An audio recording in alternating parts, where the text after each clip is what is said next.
Hello, আবারও চলে আসলাম আমার একটা ব্যস্ত দিন নিয়ে। ভেবেছিলাম অনেকটা সকাল সকাল উঠে সমস্তটা কমপ্লিট করে নেব। কারণ বাসি বিছানাতেই আমার আর আমার মার এত গল্প। তারপর সকাল সকাল কাজগুলো সেরে এসে পড়লাম। আর আজকে সকালটা শুরু হলো ঝাল ঝাল চানা ভাজা দিয়ে আর চা দিয়ে। তারপর এদিকে এগুলো কেটে নিয়েছি আর প্রথমে চা বসিয়েছিলাম, দুধটা ফেটে গিয়েছে। তারপর নতুন করে আবার বানালাম। তারপর সমস্তটা সাজিয়ে গুছিয়ে এদিকে পাকিস্তানি হিন্দুস্তানি প্লেটে সাজিয়ে নিলাম। তারপর সবাই মিলে খেয়েও নিচ্ছিলাম। জানো তো, অনেক সময় আমি ঘরে চা খাই না, কারণ চা খেতে বসলেই আমাদের গল্পের শেষ হয় না। আমার আর আমার মা যেখানে যাই গল্প, যেখানেই যাই গল্প, গল্প তো আছেই, গল্পের বই শেষ হয়ে যাবে কিন্তু গল্প শেষ হবে না।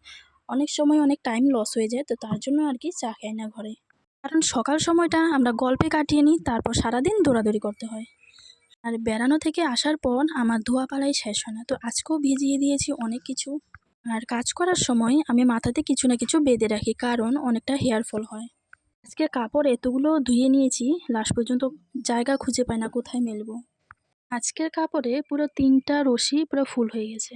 আর বাকিটা তো রেখেই দিয়েছি, এগুলো শুকানো হয়ে গেলে তারপর ওগুলো শুকাতে দেবো।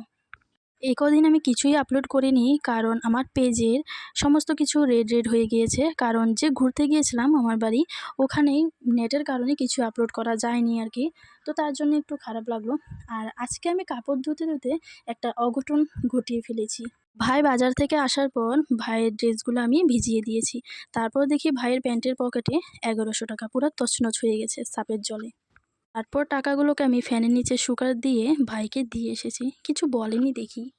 ওর এদিকে ধন্যাবতী কাপড়গুলো দিয়ে বাকি কাজকর্ম সেরে চলে গেলাম স্নান করতে। তারপর স্নান করে এসে গেলাম আর মার একটা নতুন নাইটি পরে নিলাম ঠাকুর দেওয়ার জন্য। তারপর এদিকে একটু সাজুগুজু করে একটু মোবাইল দেখে তারপর চলে গেলাম ঠাকুর দিতে। তারপর দেখলাম এই ভিজা চুল নাড়াতে নাড়াতে আমার আর ঠাকুর দেওয়া হবে না, তো তার জন্য এসে আবার চুলটা বেঁধে নিলাম। তারপর জামাটা গুজে চলে গেলাম ঠাকুর দিতে। তো যেহেতু আজকে অল্প দেরি হয়ে গেছে, তো তারপর ঠাকুর উকুর কমপ্লিট করে দিয়ে চলে গেলাম রান্নাঘরে। দেখি তারপর মা ভাত আর ভাজা নামিয়ে ফেলেছে।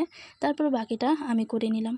তারপর খাওয়া দাওয়া কমপ্লিট করে সমস্ত কাজ করে আর আজকের জন্য রেস্ট। আর আমার ভিডিওগুলি, আমার লাইফস্টাইলগুলো তোমাদের কেমন লাগে অবশ্যই জানিও। পারলে একটা সুন্দর কমেন্ট করে যেও। বাই, আজকের জন্য এতটুকুই। দেখা হচ্ছে নেক্সট ভিডিও।